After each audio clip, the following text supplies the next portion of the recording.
자, 안녕하십니까. 이주환 교수입니다. 이거는 부동산에 대한 기본적 상식이 좀 있어야 되는 얘기인데, 지금 보시는 분들 대부분 공법적 얘기와 민법적 얘기의 혼돈 때문에 많이 엉뚱한 질문을 해요. 그래서 제가 이거에 대해서 지금 별도의 얘기를 좀 추구로 해서 설명을 드리겠습니다. 그리고 이게 이번 2월달 2019년도 2월달에 내용이 좀 개정된 것들이 있어서 이걸 위주로 여러분에게 설명을 드리겠습니다. 일단은 내가 지금 어느 집에 세를 들어가 삽니다. 아파트에 들어가서 세를 지어 살고 있는데 집주인이 있고 내가 세입자예요. 그럼 이런 세입자가 있다면 집주인이 개인적인 사람이에요. 그냥 집을 갖고 있는 개인.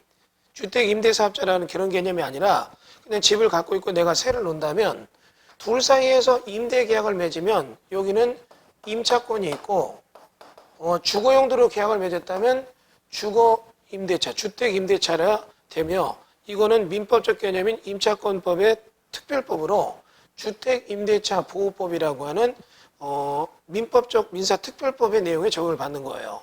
그래서 내가 이 집에 전입신고를 하고 여기에 지금 현재 주민등록을 해서 점유를 하고 확정일자를 받으면 이에 따라서 대항력과 우선 변제권이 생기는 것들이죠. 그러니까 내 앞에 누가 저당권이 있느냐 없느냐 이런 게 좀 중요한데 그런 건 경매강의 쪽에서 별도로 하니까 빼겠습니다. 그러면 이 기간 중에는 제가 지금 요 사이에 계약을 맺으면 여러 가지 요건이 안 맞으면 주인이 세를 올릴 수 있느냐? 주인은 세 못 올립니다. 아니 얼마 올리는 조문이 있어요 이런 얘기 하는데 그거는 2년 미만은 2년으로 한다는 법문이 옛날에 생기면서 다만 2년으로 하되 이게 좀 6개월 맺었지만 뭐가 좀 안 맞다면 조금 올릴 수 있다. 이런 개념의 접근이 있었던 거예요. 상가임대차 보호법은 계약기간이 끝나면 갱신 요구권이 있고 기간 끝날 때 5% 뭐 이런 증액 범위가 있지만 주택임대차 보호법에서는 기간 내는 증액은 안 되는 거고 기간이 끝나고 나면 기간 끝나고 나서는 주인은 얼마든지 올릴 수 있고 싫으면 나가는 거예요. 갱신 요구권은 없습니다. 그러니까 이런 것들은 여러분이 좀 구분을 해야 돼요. 그러니까 여기서 제가 강의를 한다면 주택임대차 보호법과 상가임대차 보호법의 차이점을 강의해야 되는데 수치는 딱 빼고 개념만 잡을게요. 주택임대차는 기간이 있다. 기간 내는 어떻게 해요? 실제로 계약할 때는 못 올리게 됐어요. 2년 계약하면. 근데 예전에 2년 미만으로 하면 2년으로 보니까 그때 사회 여건상 6개월로 계약했는데 2년 있어야 된다. 그때 좀 안 맞다면 조금 올릴 수 있다는 얘기예요. 그게 다고 상가임대차는 1년 계약하지만 계약갱신 요구권이 연차적으로 해서 지금은 상당히 옛날에 5년이지만 지금 10년까지 늘었고 1년 기간 내에 계약했다면 서로 못 올리는 거예요. 그런데 끝나고 나서 얘가 갱신 요구권으로 못 나가 이러면 약간 올릴 수 있게 수치를 둔 거예요. 그러니까 그런 식으로 단계별로 올라갈 수 있다 이런 얘기가 되겠죠. 그런데 주택임대차 보호법 말고 민간임대주택특별법이라는 게 이제 등장을 해요. 그럼 민간임대주택특별법은 뭘 얘기하느냐? 주택임대차 보호법의 민법적 영역이 아니라 공법이 개입한 거예요. 공법이. 민간임대주택특별법은 쉽게 말해서 이런 얘기입니다. 지금 내가 아파트 시행을 한다고 아파트를 지었는데 미분양됐어요. 그럼 이거 미분양된 걸 갖고 있을 수는 없고 세라도 놔야 되잖아요. 그러면 이런 경우에 이 시행사가 민간임대주택특별법에 뭐가 되는 거예요? 임대사업자가 되는 거죠. 아니면 내가 지금 돈이 좀 있으면 이런 거 미분양된 게 50개 있다. 50개를 사드리는 거예요. 매입 임대해서 임대사업자 되겠다. 이런 개념이 되는 겁니다. 그래서 지금 보는 것처럼 주택임대에 관한 특별법에 따라 임대사업자가 나오는 겁니다. 그러니까 이 얘기랑 이 얘기는 틀려요. 그러면 이 동영상 보는 사람들 중에 세입자분이 계시다면 세입자분은 내가 들어간 집주인이 이 집 하나만 갖고 있느냐 아니면 이 집이 이런 식으로 다량주택 갖고 있는 이런 이 법 적용을 받는 임대사업자냐.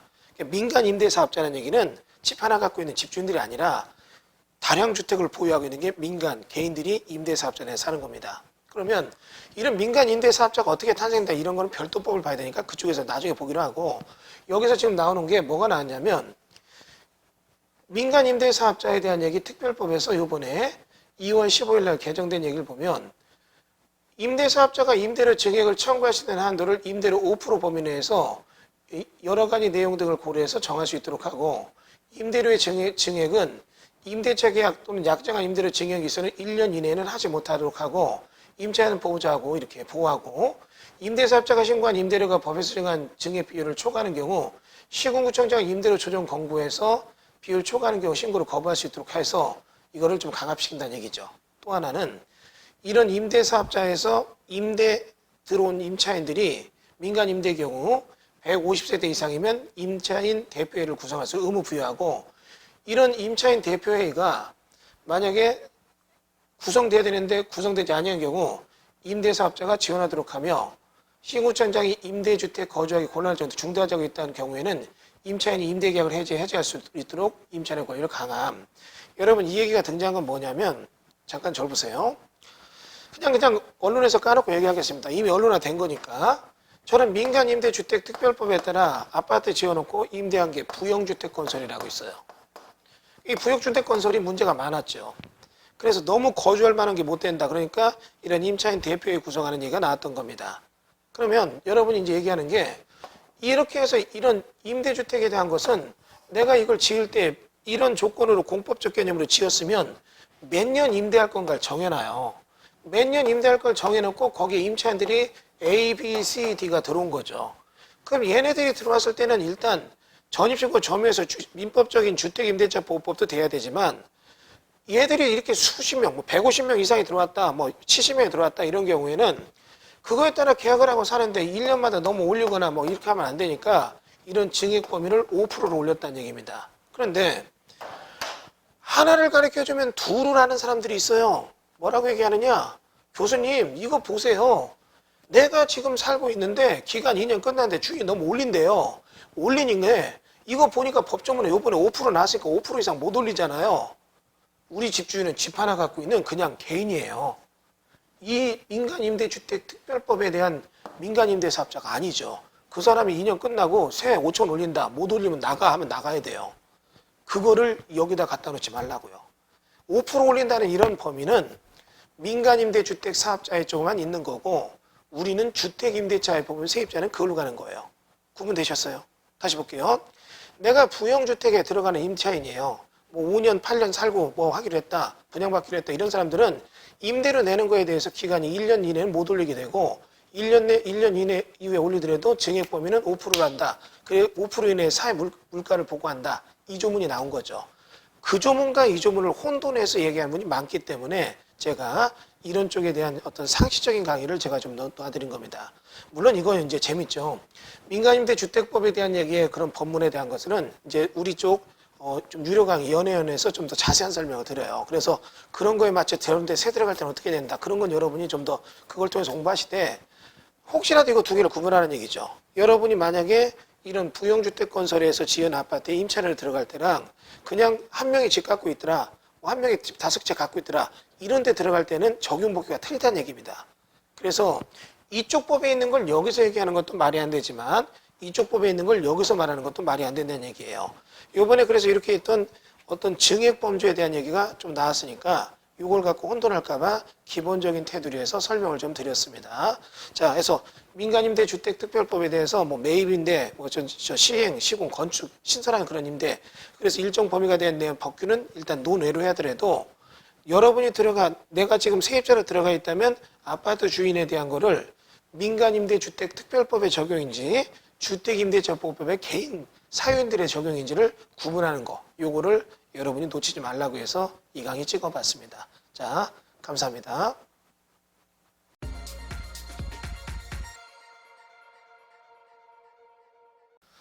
자, 안녕하십니까. 이주환 교수입니다. 자, 오늘은 건축법에 대한 최근 2019년도에 개정된 내용이 있습니다. 2019년 3월에 개정 내용을 가지고 타이틀을 잡고, 그러니까 이거 2019년 3월 건축법 개정해서 이 타이틀을 잡고 몇 가지 내용을 강의하겠습니다. 그런데 이 중에 이제 되게 재밌는 게 하나 나와가지고 요거를 좀 해석하는데요. 자, 먼저 여러분 개정된 내용을 화면에서 보면 요 얘기가 나옵니다. 주요 내용을 딱 보게 되면 다중이용 건축물에 대한 내용을 명확화, 종전에는 불특정 다수의 사람들이 이용하는 16층 이상 또는 바닥 면적 5층 이상의 건축물을 다중이용 건축물로 정의했다. 이제 여러분 다중이용 건축물이라는 얘기가 나왔는데 다중이용 건축물에 대한 어떤 수치적 스펙 사이즈를 보면 16층 또는 바닥 면적이 5천 이상, 그러니까 면적이 5천 이상 되면 1층이라도 이건 다중이용 건축물이고 건물이 면적에 상관없이 16층 이상 되면 다중이용 건축물이에요. 그런데 이런 다중이용 건축물에 대한 형용사고가 뭐가 있었냐면 불특정 다수가 이용되고 있는, 불특정 다수가 이용되고 있는 것이 다중이용 건축물입니다. 그러면 그런 것 중에 사람이 불특정 다수가 쓰긴 쓰는데 건물 사이즈가 작은 건 다중이용 건축물이 아니었는데 건물 사이즈가 16층 이상, 그 다음에 5천 이상, 이게 다중이용 건축물이 되죠. 그러면 이렇게 돼 있었던 것 중에서 요번에 법규에서 개정된 게 뭐가 나오냐면 불특정 다수라는 개념이 빠진 겁니다. 그 뒤에 읽어볼까요? 자, 화면 보시면 공동주택 등의 다중이용 건축물은 이용자를 특정할 수 있다는 점을 고려하여 앞으로 다중이용 건축물의 정의는 16층 이상 또는 바닥 면적 5,000제곱 이상 건물로 명확히 했다. 자, 이런 얘기 해볼게요. 공동주택이 다중이용 건축물이 아니냐? 공동주택은 내가 거기 사는 사람이 30명이면 그들만 사지, 그들만 살지, 그들이 불특정 다수는 아니란 얘기죠. 그러니까 다중이용 건축물에 대한 경계가 공동주택에는 좀 문제가 됐던 거예요. 그래서 그냥 이제는 다중이용 건축물이라고 하는 거에 대해서는 불특정 다수가 쓰든 특정인이 쓰든 요 사이즈가 넘어가면 다중이용 건축물로 바뀌었다는 얘기입니다. 자, 이게 이제 여러분들 왜 우리가 이런 거 알아야 되느냐? 땅을 사서 여러분 건물을 질 때 5천 이상이 되거나 16층 이상 뭐 이런 게 되면 얘네는 다중이용 건축물이면 여기서부터 건물을 질 때 다중이용 건축물 안전 뭐 방화, 뭐 소방, 피난 뭐 이런 것들이 되게 강화가 돼요. 법규가 강화되면 실질적으로 건축이 좀 어려워집니다. 건축비가 올라가요. 아니면 그런 조건을 맞추려고 보면 실행 능력이 떨어져요. 개인이 떨어지는 게 아니라 현실적으로 인허가 받기가 어려운 땅들이 나온다는 얘기죠. 그러면 앞으로 이것이 어떻게 가느냐? 앞으로 다중이용 건축물에 대해서 예전에 지어진 그런 것들은 유리하지만 이제는 이런 것들 쉽게 못 주니까 건축비가 올라가면 분양가가 올라가든가 아니면 이런 거를 새로 자꾸 못 지니까 기존의 것들의 가치가 좀 올라갈 소지가 있다. 이런 측면에서 부동산의 영향관계, 앞으로 나오는 예측관계를 제가 얘기 드리는 겁니다. 그래서 일단 다중이용 건축물이 이렇게 됐다는 건 기억하셔야 돼요. 그래서 여러분이 중개업 하시는 분들도 5천 이상, 16층 이상, 이건 무조건 다중이용 건축물이다. 이렇게 기억하셔야 됩니다. 옛날에는 불특정 다수의 그런 여지를 따져서 기단이다 논하면서 많이 많았지만 지금은 그런 구조가 아니라는 거 기억해 주시고요. 이 건축법이 이렇게 한번 바뀔 때마다 그걸 쭉 짚어볼 필요는 있어요. 모든 법이 바뀔 때마다 그 법이 바뀌면 그게 뭐 나랑 무슨 상관이야 이게 아니라 앞으로 부동산 시장에서는 어떻게 변할 것인가 이런 거 생각해 봐야죠. 다중이용 건축물이 딱 아닌 것이 길게 되는 순간 소방에 대한 것들이 되게 복잡해져요. 피난 구조 맞추려면 공간도 더 필요하고 그 다음에 건축비도 더 들어가고 단가가 안 맞아요. 공급가가. 안 짓기 시작하면 기존에 지어진 것들이 상대적으로 어떻게 해요? 더 공급이 차단되면서 유리해질 수 있다는 얘기죠. 자, 이런 걸 좀 봐야 될 것 같고 그대로 화면 봐주세요. 그 다음에 이번에 또 바뀐 게 뭐냐면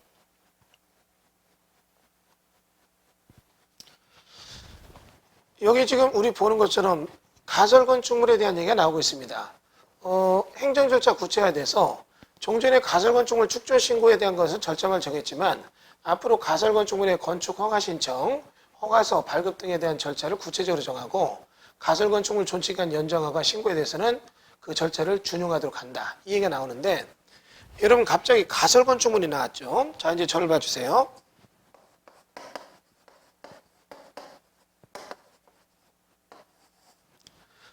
가설 건축물이 뭔가는 이렇게 얘기해 보겠습니다. 건물을 지을 때 이 건물은 영구적으로 쓰겠다. 적어도 뭐 3, 40년 이상 쓰는데 몇 년 쓴다 이런 생각 안 하고 줘요. 그러나 가설 건축물은 일정 기간만 쓰겠다 생각하고 짓는 거죠. 그런데 이런 가설 건축물은 허가 대상 가설 건축물이 있고 신고 대상 가설 건축물이 있어요. 신고 대상 가설 건축물은 일반 땅에다 아파트 모델하우스를 짓는 거예요. 섞어서 공연장 짓는 거고 한식으로 짓고 끝내겠다는 얘기죠. 공사 현장에 뭡니까? 사무소 일시적으로 짓고 쓰겠다. 일시적으로 쓰고 공사 끝나면 없애겠다. 이런 것들이 가설건축물 신고 대상이 됩니다. 그 다음에 허가대상 가설건축물은 도시계획 시설 부지 안에서 단계별 집행계획 미수립이나 2년 내에 수립이 안 됐거나 1단계가 아닌 경우에 가설건축물을 질 수 있어요. 그럼 이거는 허가대상 가설건축물이 되는 거죠. 근데 신고대상 가설건축물에 대해서는 우리가 지금 보니까 절차만 정해서는 앞으로 허가 신청 및 허가서 발급 등에 대한 이것도 절차를 정하는 거죠. 그리고 이거에 대한 연장에 대한 것들은 이걸 준용하는 거예요. 그럼 제가 이 얘기를 왜 하냐면 이겁니다. 경매가 나왔을 때 위에 가설건축물이 있다.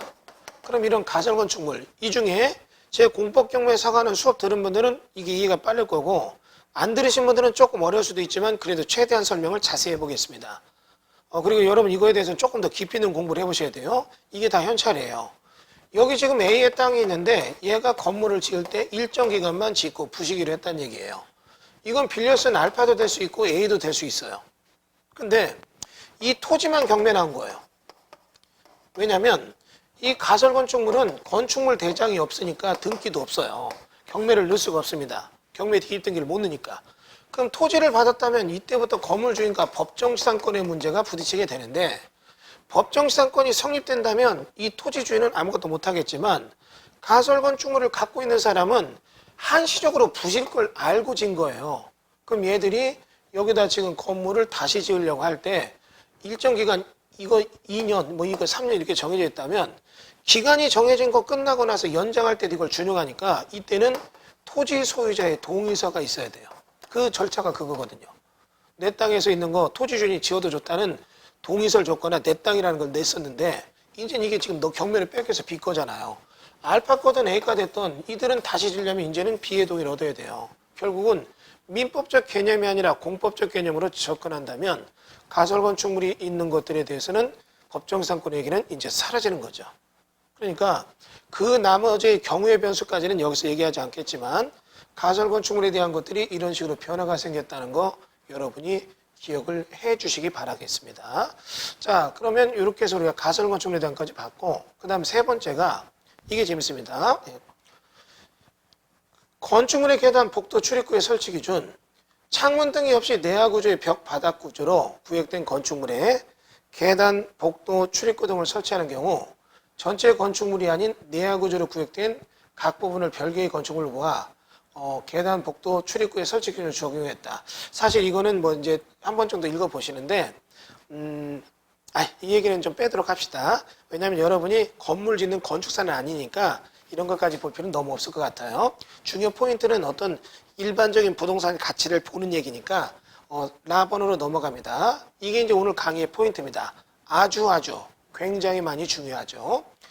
공동주택의 대지와 다른 대지 사이에 공원 등 건축이 금지된 시설 부지가 있는 경우 마주보는 대지 경계선 중심선을 인접대지 경계선으로 보아 건축물의 높이 제한을 완화하고 있으나 공동주택 대지 사이에 건축이 금지된 시설 부지가 있는 경우에도 일조 등의 조건이 동일함에도 불구하고 높이 제한을 완화할 수가 없다. 그래서 2번 공동주택 대지 사이에 건축이 금지된 시설 부지가 있는 경우에도 건축위원회 심의를 거쳐서 대지 경계선 중심선을 인접대지 경계로 보아 높이 제한을 완화할 수 있도록 했다. 자, 칠판을 보세요. 이게 이제 토지시장의 어떤 변화인데 이런 얘기를 해보겠습니다. 공동주택을 지려고 하는 대지를 짓고 있습니다. 대지가 있는데 근데 완화가 되는 것이 여기다 아파트를 이렇게 해서 높게 짓게 되면 그림 참 자세히 봐야겠습니다. 자, 이 대지가 이렇게 있으면 아파트를 이렇게 지면 얘가 높아지면 인접에 피해를 주니까 인접대지 경계에서 이게 떨어져야 높아진다는 얘기예요.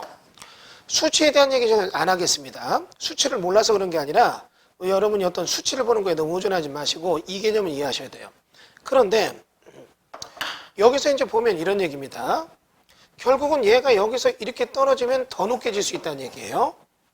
그래서 가끔 아파트가 이렇게 있으면 여기 도로가 있으면 아파트가 이런 식으로 져져요. 왜? 여기가 높이가 각 부분의 높이가 이런 식으로 떨어질수록 높게 올라가니까. 그런데 지금 보니까 여기가 건축이 금지된 공원이 있다는 얘기예요. 그럼 공원이 있다면 얘가 조금 높게 올라가도 공원은 답답하지가 않죠. 그러니까 여기서는 조금 높게 올라갈 수 있게 건축위원회 심의를 거쳐 완화할 수 있다가 뭐냐면 이렇게 해서 인접대지 경계선이 있다면 그 중앙까지를 경계를 봐서 요거리에 맞춰서 올라갈 수 있다는 얘기예요. 그러니까 이런 거죠. 이 중에 이제 공동주택 짓는 뭐 빌라나 아파트 뭐 이렇게 짓는 분들 있잖아요. 이런 분들이 땅을 사서 질 때 인접대지 경계를 따지는 게 상당히 중요합니다. 왜냐하면 거기가 많이 떨어질수록 높게 올라가니까. 근데 옆에가 공원이나 광장 등이 있어서 건축이 금지된 땅이 있다면 그만큼 이 땅은 인접대지에 바짝 붙여서 높게 질 수 있는 조건의 상태가 컨디션이 좋아지니까 당연히 세대가 많이 나고 토지 가격이 올라가요. 이 제도가 지금 손보게 된 가장 큰 이유는 여러분 이 동영상 듣는 분들은 제법 공법에 대해서 좀 일가견이 있는 분이라고 생각합니다. 또 그렇게 아닌 분들은 빈집 및 소규모 정비사업을 생각해 보라고요. 빈집 및 소규모 정비사업에 대한 얘기를 딱 맞춰보니까 빈집 및 소규모 정비사업에서 이런 경우가 많이 나오는 거예요. 아 그렇구나 그렇구나. 그래서 이 제도가 건축법에서 빈집 및 소규모 정비사업 구하기로 등장한 겁니다. 자, 저 조문을 다시 한번 읽어봐요. 이렇게 돼 있는데 이렇게 돼 있는 게 이쪽으로 가서 다시 한번 읽어보면 재밌는 얘기가 또 나옵니다. 뭐라고 나오느냐. 공동주택의 대지와 다른 대지 사이에 공원 건축 관련된 시설 부지가 있다면 마주보는 대지 경계선의 중심선을 인접대지 경계로 보아 높이 제한 완화했다. 설명드렸던 거잖아요. 근데 공동주택 대지 사이에 건축 관련된 시설 부지가 있는 경우에는 1조 등의 조건이 동일함에도 불구하고 건축물의 높이 제한을 완화할 수가 없다. 그래서 공동주택 대지 사이에 건축 관련된 시설이 있는 경우에도 마주보는 대지 경계선의 중심선을 인접대지 경계선으로 보아 건축물의 높이 제한을 완화할 수 있다. 이 얘기가 등장한 거죠. 자, 이제 여기 보세요. 이 조문이 딱 나오는 걸 보니까 이 조문을 왜 만들었을까? 저 연구를 많이 해봤어요. 그러면 이런 얘기입니다. 여러분이 알고 있는 것처럼 가로주택 정비사업이라는 게 있잖아요. 그러면 일단의 도로로 둘러싸여 있는 이런 부록 1만 미터 제곱에 대한 조건들이 있습니다. 뭐 그런 것도 이제 빼겠습니다. 그런데 가로주택 정비사업을 하려고 보니까 여기에 조그만 4m 도로가 있었고 이 정도 도로 있는 거는 하나의 블록을 묶을 수 있어요. 이 도로가 10m라면 둘은 나눠져야 되고 도로폭이 그럼 나눠지지만 소용도로에 있으면 붙은 거로 봐요. 그런데 가만히 보니까 이들이 가로주택 정비사업 하자 했는데 여기에 뭐가 있냐면 여기에 이렇게 해서 놀이터가 있다는 얘기예요. 놀이터. 놀이터는 끼고 못 하잖아요. 그러면 니네랑 우리랑 쟤네랑 같이 하자. 가로주택 정비사업을 하려고 합니다. 하려고 보면 이들이 딱 묶어서 가로주택 정비사업으로 여기를 묶어서 싹 다 개발을 해서 이렇게 하려고 보니까 주택단지 내부에 뭐냐? 이제 이거는 그럼 하나의 주택단지가 되는 거예요. 그러면 이런 얘기죠. 아까도 봤지만 이쪽으로 공원이 있다면 이거 인접대지 건축이 금지되니까 인접대지 중심 우리가 높게 올라가잖아요. 그런데 여기는 보니까 얘랑 얘가 인접대지를 보는 게 안 맞아요. 하나의 주택단지. 인접대지가 아니잖아요. 그 대지잖아요. 우리 대지잖아요. 그럼 이걸로 보면 여기가 1m면 요거에도 2배. 이거밖에 못 올라가는 그런 거예요. 그런데 이런 것도 문제가 있으니까 어떻게 바뀌었느냐. 이것도 이렇게 중심선을 봐서 얘도 이걸 경계로 이쪽 아파트도 이걸 경계로 해서 높게 높게 올라갈 수 있게 해주겠다. 이 얘기입니다. 저기 나오는 조문에 그래서 공동주택 짓기 위해 가지고 지금 우리 보는 것처럼 1조 등의 확보를 위해서 건축물의 높이 제한 완화되는 게 공동주택 짓게 될 때 공동주택 대지 사이에 건축이 금지된 공지가 있다면 얘네도 똑같이 중심선을 어떻게 해요? 경계로 봐서 여기로 보고 이렇게 보고 올라가는 것보다 여기로 보고 올라가니까 더 높게 올라갈 수 있다. 이 조문이 생긴 겁니다. 그래서 저도 이제 여기까지 생각 못했어요. 앞으로 이런 것도 필요할 텐데 생각 못했고 제 동영상 보시는 분들은 빈집 및 소규모 정비법 시대가 어떻다, 뭐 투자 가치 어떻다 이런 거 다 들었을 겁니다. 근데 이제 그러면 그런 거 맞춰서 투자를 해야 되는데 저도 이거 생각 못해요. 지금 보니까 이렇게 건축법이 이걸 안 풀어주면 빈집 및 소규모 정비사업에서 1만 제곱 미만으로 할 때 이걸 1만 제곱 미만으로 할 때 이런 경우가 나올 때 건축금지된 공지된 지자체 부지가 있다면 아니면 여기 마을 동사무소가 있다든가 이런 게 있다면 얘가 알박기 되면서 아파트에 딱 높이가 통제되는데 이런 걸 풀 수 있게 됐다는 거 굉장히 고무적이죠. 재밌는 겁니다. 전에는 이런 거 있는데 가로주택 정비사업 바라보고 빌라나 단독 사는 건 오히려 얘 때문에 마이너스였지만 지금은 오히려 이런 거 있는 게 더 낫죠. 이런 건축에 관련된 공지가 있다는 건 첫 번째, 우리에게 쾌적한 주거 환경을 주고 있거나 동사무소가 있다면 편의시설이 되고 있거나 그런데 걔들 때문에 세대가 제대로 도면이 안 나왔지만 이제는 얘들 중심선까지 어떻게 해요? 이런 것들이 해서 건축이 그런 데 공지가 있다면 이런 데에서 어떻게 해요? 세대를 더 올려서 더 질 수 있다든가 이런 것들이 있잖아요. 그러니까 이런 것들이 건축이 된 공지가 있다. 동사무소에 있으면 안 되겠네. 하여튼 건축이 된 지자체 땅이 있다. 그러면 이런 데 땅들이 있으면 이런 것 땅이 있을 때는 오히려 더 사업성이 좋아졌다. 이렇게 해석을 할 수 있는 거죠. 자, 그래서 우리가 지금 여기 나오는 것처럼 가로주택 정비사업에 대한 얘기에 편의를 좀 봐줄 수 있는 공동주택 높이 제한 바뀐 규정들, 이 규정도 여러분이 생각을 해볼 만한 얘기입니다. 자, 그래서 우리가 이렇게 봤고 나머지 무허가 가축분유시설은 중요한 거 아니니까 넘어가도록 할게요. 자, 이래서 2019년 3월 개정된 건축법 내용에 대한 얘기 살펴봤습니다. 예. 자, 여기 내용은 강의 마치도록 하겠습니다. 감사합니다.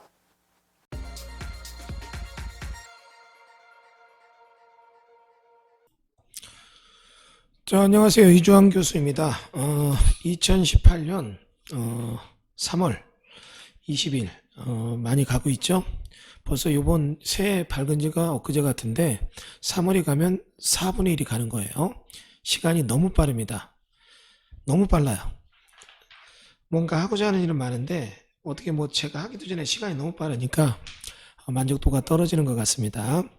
여러분들도 자기 발전을 위해서 많이 연습하고 노력하고 계신 거 알고 있습니다.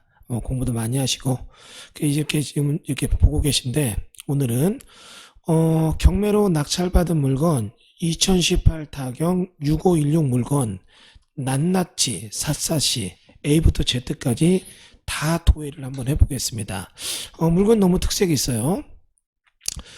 경기도 평택시 포성읍 시공리에 있는 물건인데 농지 993평이 경매 나왔네요. 건물은 매각제인데 사실은 컨테이너 박스가 일부 있는 것 같고 토지만 매각입니다. 자, 지금 보시는 것처럼 19억 7,040만원 물건인데 낙찰이 24억이 됐는데 양미자 외 138인이 됐습니다. 굉장히 많은 사람이 동시에 받았어요. 아무개 외 138 이러면 139인이 받은 것 같은데 굉장히 많은 사람이 동시에 받았습니다. 그러니까 이제 좀 궁금은 해요. 이분들이 어떤 실체적 관계를 갖고 있고 이 물건을 어떻게 접근해서 이렇게 받았는가. 이 다수의 입찰자가 이렇게 많이 들어온 것도 좀 재미있고요. 지금 보시는 것처럼 소유자들이 이렇게 있는데 지금 여기다 물건을 좀 쌓아놓고 물건 적재해서 쓰고 있는 것 같습니다. 조립식 샌드위치 판넬로 해서 건물 일부 좀 지어진 것 같고 여기 보면 이 자리에 있는 이 땅이죠. 바로 뒤에는 이제 서해안 고속도로가 지나간다고 되어 있는데 입지관계를 보면 스카이프로 보면 지금 있는 요 부지가 되겠네요. 38번 국도에서 들고 나는데 필요한 국도이고 지금 우리 보는 것처럼 여기 있는 요 자리에 이 토지가 지금 1000평 미만으로 있는데 로드뷰를 잠깐 볼까요? 땅의 부지죠. 맞은편은 이제 매립지가 돼서 평택 당진안이 들어오는 자리입니다. 입지로는 최고의 입지론이에요. 제가 볼 때는 이분들은 사전에 입찰 전에 어떤 채권단이나 여러 가지 인허가권자랑 많은 접촉이 있어서 사전에 어떤 승부를 냈다는 판단이 들어요.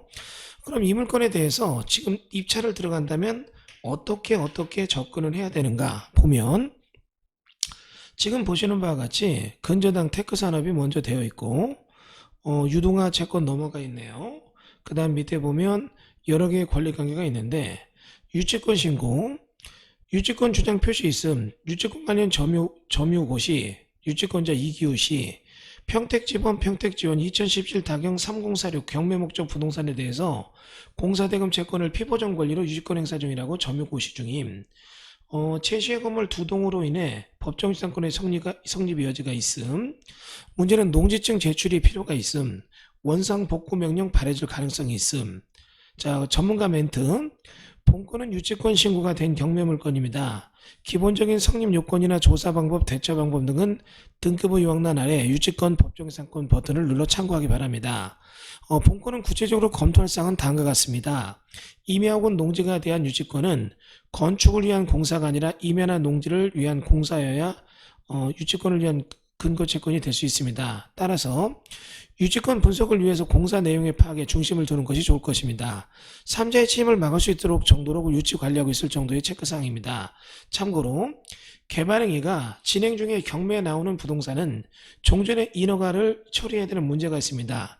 기존의 허가를 낙찰자와 협의하여 양수하든지 기존 허가를 말소에 신규로 작성해야 되는 문제가 있습니다. 그리고 현황에 따라서는 개발행위가 취소되어 원상회복을 해야 되는 경우도 있으므로 사전조사가 필수입니다.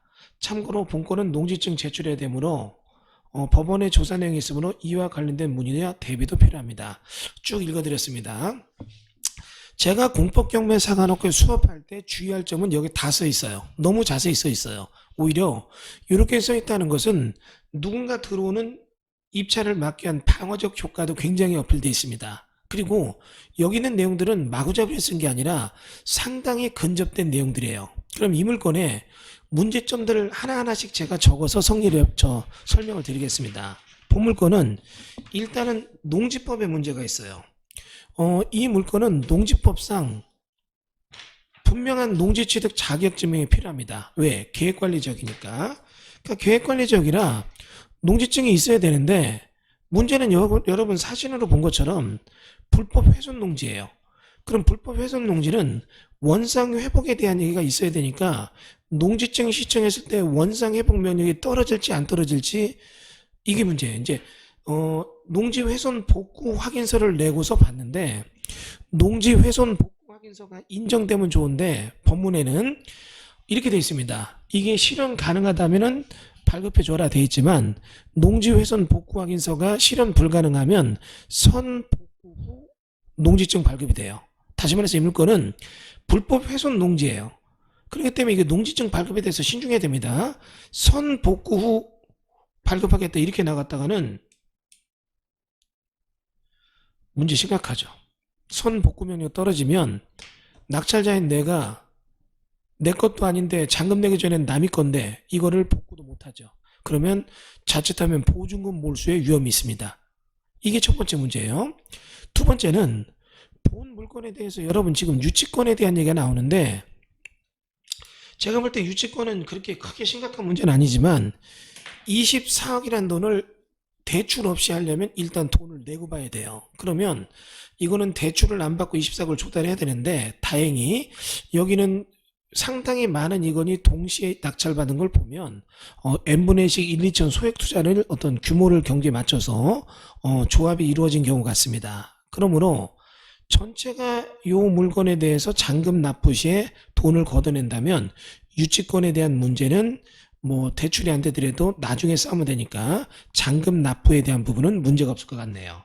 그러니까 유치권에 대한 대금 납부에 대한 거는 뭐 길라잡이가 된 것 같고 위험을 n분의 1로 분산시킨 거에 대해서도 합리적인 선택이 있었던 것 같습니다. 문제는 138명이라는 사람이 즉 139명이 농지증을 신청하게 될 때 과연 농지증 취득에 문제가 없나 이거죠. 주말 체험 영농으로 하면 돼요. 주말 체험 영농으로 해서 면적을 993을 139로 나눠 본다면 대략 뭐 1000평 잡고 150명 잡아버리면 뭐 면적 자체가 그렇게 큰 면적이 아니라 1000m 제곱 이내로 봐서 주말 체험 농장으로 살 수 있을 것 같으니까 문제는 없을 것 같습니다만 주말 체험 영농으로 살 때 138명이 모두 이 지역 근교 거주자로 주말 체험 영농이 인정될 만할지 이것도 걱정이에요. 이 중에 139명 중에 그러니까 아무개 외 138인이니까 139명 중에 혹시라도 다른 데 농지가 있어서 이들이 1000m 저급이 넘어가면 영농계획서를 가져와야 되고 농업경영계획서에서는 되게 복잡한 문제가 또 빠져들 수가 있습니다. 그런 것도 좀 복잡해요. 그래서 과연 이걸 일사천리로 일주일 내에 138명 걸 다 처리할 수 있을까? 자꾸 숫자가 혼동되는데 누구누구 왜 138 하니까 139명을 다 처리할 수 있을까? 이것도 좀 심란한 듯하고 뭐 그거는 제가 걱정할 건 아니니까 그러니까 취득 단계 농지증이 좀 잘못돼서 빠꾸마꾸 좀 시간이 걸려가지고 농지증 미발급으로 불허가가 떨어져서 보증금 몰수되지 않을까, 이런 것도 조심스러워요. 그러니까 이런 것도 시뮬레이션을 다 하고 미리 사전 검증을 해봤다고 생각합니다. 왜? 입찰 보증금이 2억이나 들어가는 물건을 이런 거 없이 했다고는 말이 안 되니까. 다만 정말 대단한 분이, 이게 실질관계 누군가 좀 보고 싶습니다. 이 정도 많은 인원을 같이 받을 수 있었던 게 누군가 너무너무 궁금해요. 자, 그런데 문제는 여기에는 이런 농지증에 대한 문제도 있고, 근데 보니까 여기 보니까 본권 허가 관계를 평택시장에 문의한 결과 개발행위 건축 허가는 없는 것으로 탐문되었다. 만약에 이게 개발행위가 인허가까지 있다면 얘기는 더 복잡해집니다. 개발행위 인허가까지 있다면 인허가 승계 문제까지 있는데, 다행히 여기는 인허가 승계는 없고 인허가가 없으니까 그냥 불법 건물이 있는 걸로 보입니다. 그리고 여기 있는 건물은 제시의 건물이니까 사무소 등이 있지만 이거는 미등기 무허가 건물로 보이니까 이런 부분에 대해서는 법정상권의 성립 여지는 없을 것 같아요. 왜? 등기치고 2008년 11월쯤에 근저당 됐으니까. 다만 여기서도 걱정되는 게 2002년 4월 6일 날 지분이 넘어갔고 2008년 11월 7일 날 근저당이 테크산업에 들어왔는데, 2008년 11월 7일 이전에 이 건물이 있다면 법정상권의 문제도 나오는데, 법정상권의 문제가 아니라 너무너무 복잡한 문제에 너무너무 크게 휘말려 들어가는 것 같아요. 이유는 이 부분의 물건이 지금 실제로 법정상권이 아니라 농지 취득 자격증명을 냈을 때 불법 훼손 용지이기 때문에 건물 철거하라, 이런 얘기가 나올 소지가 있습니다. 그러면 건물 소유자 동의서 갖고 와서 뭐 아주 복잡한 절차를 검증해야 되는데 농지증 신청에 문제가 심각할 거로 보여서 제가 이거는 조금 있으면 저는 자신이 없었을 물건 같아요. 그래도 뭐 받으신 분들이 과감하게 받은 거 보면 이거는 결론은 하나입니다. 확실히 제가 모르겠지만 이미 낙찰받기 전에 상대방과 충분한 접촉면을 가져가지고 모든 얘기가 다 끝났거나 아니면 채권단이나 채무자 쪽에서 다시 한번 모든 거를 짜고 치는 모습으로 돌린 거 아닌가, 이 생각이 들어요. 결정적으로 이 물건에 가장 큰 문제가 있습니다. 로드뷰로 보면, 여러분 여기 지금 보면 스카이프로 볼까요? 요게 우리 지금 보는 것처럼 국도가 있는데, 지금 보는 것처럼 36번 국도죠. 38번 국도입니다. 38번 국도가 있는데 경매가 나온 땅이 이 땅이에요. 경매가 땅이 이 땅인데 여기서 땅이 이렇게 넘어가서 일로 들어갈 수 있었는가? 제가 볼 때 요 거리를 재보면 요 거리에서 이쪽 거리가 너무 가까워요. 그러면 이게 뭐가 걸리냐면 교차로 영향권이 걸려요. 지금만으로는 도로법의 도로의 설치 제한거리라고 하는데, 여기 지금 보시는 것처럼 여기서부터 여기까지 거리가 지금 보는 것처럼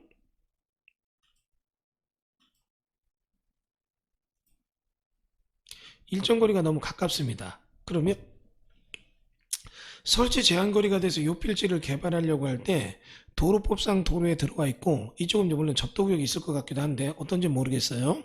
그러면 요 필지는 우리가 지금 보는 것처럼 개발이 극히 제한될 수가 있죠. 점용허가를 받을 수 없으니까 실제로 여기 토지 개발이 어려울 것 같습니다. 도로를 이쪽으로 잘라서 낸 거 보면 이쪽 필지는 개발행위 허가 등을 받아서 개발된 게 맞아요. 여기 이렇게 돼서 여기 끊으면 여기서부터 일정 이격거리까지는 거리 개발이 안 됩니다. 그래서 제가 이거는 어떻게 개발된 건가, 이 도로 점용허가에 대한 거는 좀 따져봐야 되는데, 로드뷰를 잠깐 보면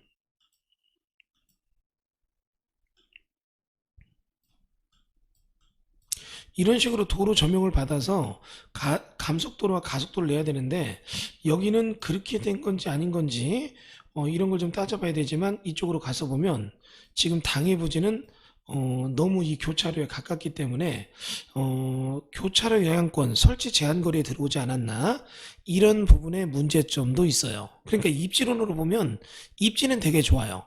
그러니까 부동산에 대해서 항상 제가 입지론과 필지론을 얘기하는데, 입지론을 보면 우리가 지금 보는 것처럼 황해 경제자유구역과 평택 당진안이 개발되는 그 앞쪽의 땅이니까 입지로는 너무 좋지만 당의 필지론에서 도로 점용에 대한 문제 때문에 개발이 문제되지 않나 이것도 짚어봐야 될 것 같고 경매 취득 과정에서 농지증의 문제가 문제 있지 않느냐 유치권에 대한 문제가 문제 있지 않느냐 이런 얘기들이 다 걸리는 것 같아요. 그러다 보니까 저보고 만약에 하라고 했다면 부지런히 발품 팔아서 이쪽 저쪽 얘기를 다 들어봤어야 되는데 저희 회사도 한 번 정도 더 떨어지거나 더 떨어지면 조금 더 깊게 연구해보자 하고 있었지만 본 물건에 대해서는 뭐 받으신 분들은 제가 볼 때 미리 준비한 것 같아요. 그 말씀드립니다. 경매는 입찰 전에 승부를 내라. 그렇게 해서 움직인 거라면 정말 이 사람 대단한 분이에요.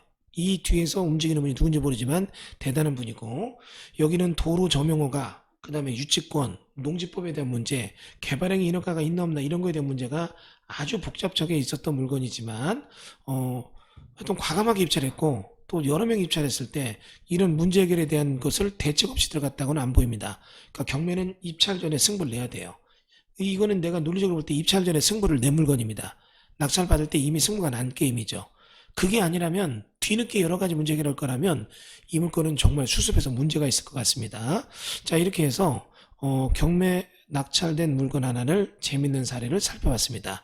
자, 감사합니다. 여러분 하여튼 좋은 하루 되시고 또 이 동영상 보면서 야 이렇게 복잡하고 재밌구나 농지법과 경매 도로법과 경매 이런 거 조금 더 깊게 배우시겠다면 저희 공법경매사관에 문의를 좀 해보시면 여러분이 교육에 대해서 많이 도움 될 겁니다. 자, 구독 눌러주시고 좋아요 눌러주십시오. 반갑습니다. 자, 강의 마치겠습니다.